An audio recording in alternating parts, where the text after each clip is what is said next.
Session challenge video பார்க்குறவங்க மறக்காம like பண்ணிடுங்க அண்ட் சப்ஸ்கிரைப் பண்ணிடுங்க ப்ளீஸ். வாங்க சேலஞ்சுக்குள்ளே போகலாம். ஃபஸ்ட்டே நான் தான்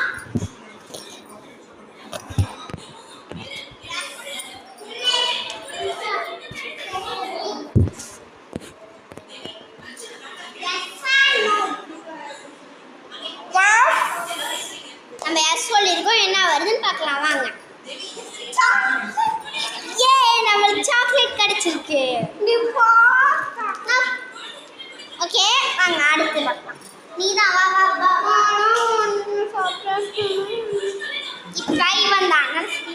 இப்போ இவன் தான் இவன் பேர் சாய் மிதிரி என் பேர் சேர்ந்துட்டான். ஓகே வாங்க பார்க்கலாம். இன்னுக்கு வா. எஸ் ஆர் நோ. சாய் மிதிரி துப்பாக்கி சொல்லியிருக்காரு. அவர் இருக்காதனால துப்பாக்கி. இந்த ரெண்டு பேருமே இந்த சேலஞ்சோட வின்னர். எனக்கு அவர் சாக்லேட் கொடுத்தான். நான் எஸ்ன்னு சொல்லிட்டேன். நானே எனக்கு சாக்லேட் கிடைச்சிச்சு. நான் அவனுக்கு கன் வச்சேன். அவன் கன்னு எஸ்ன்னு சொல்லிட்டான். அவனுக்கு சாக்லேட் இது கன் கொடுத்துட்டேன். ஓகே அடுத்த வீடியோவில் பார்க்கலாம். பாய். எஸ்எஸ் vlogs மறக்காமல் சப்ஸ்கிரைப் பண்ணிடுங்க, லைக் பண்ணிடுங்க. அடுத்த